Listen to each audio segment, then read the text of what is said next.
So you could have bought it at 40 something bucks and 270. And now you can tell today they went from 270 down to 208. That's a pretty substantial fall, and they're not even through it yet. So, like, here you can see over time when a company wasn't even publicly traded to when they were publicly traded, where the dip occurs, where the bad thing occurs, where they fall off, going from a high of 200 bucks all the way down to 40 bucks, now all the way back up to almost 300. Let's call it 270, and they're dropping back down to 200, and they're still falling. So yes, it's a substantial buy the breach opportunity. What I would suggest here, folks, is because it doesn't look like they're going, and again, I'm not Series 7, I'm not licensed, I'm not super intelligent, I'm not telling you that this is what you should do. I'm just suggesting the math indicates that this is a thing.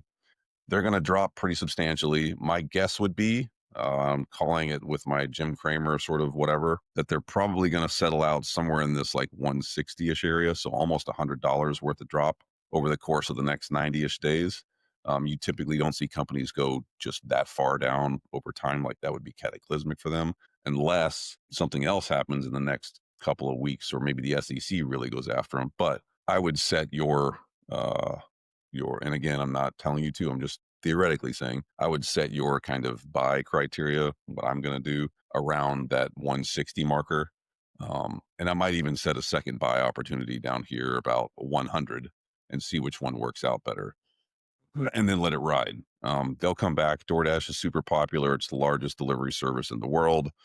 They make a shitload of money off of all the fees they charge and those types of things. So there you go. This is another buy the breach opportunity. And this is prior. And here's a question we should also ask is this is prior to them actually reporting it to the SEC. So far, it's all kind of public knowledge. The SEC side will cause another dip in that stock. So there you go. Here's the analysis. It's pretty cut and dry. 3 breaches in 6 years, all kind of along the same lines of what should have been stopped in the first place. There's obviously an issue with DoorDash around negligence and people doing configuration. And is anyone there doing security or running security? I don't know, because it sure doesn't seem like it.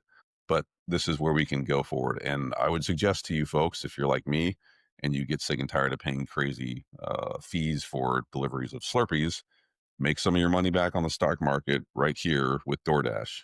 In time for the holidays, the stock should bounce up. I'm thinking because a lot of people are off work, because there's also the students being out of school and colleges being out, DoorDash stock is going to come back relatively quick.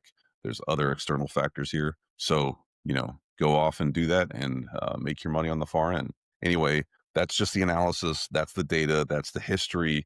Math is math is math, and you can look at this stuff and do your own predictions. I'm using Yahoo Finance here. There's a whole bunch of other tools, but pick which one you're going to use and then go forward. But you could make, if you had bought this at their low from that 2022 breach at about 40 bucks, and you had sold it at their high when they, kind of typically topped out. So if their high before was 206, if you bought it at 44, that's a really nice return. And you would have made a bunch of money. And if you only had bought, I don't know, 100 shares, that's a pretty substantial return. So there you go. So there's your buy the breach on DoorDash. Do the thing, make the money, be smart, never invest more than you can lose. And again, I am not a financial advisor. I'm not licensed. I'm not telling you to do this stuff.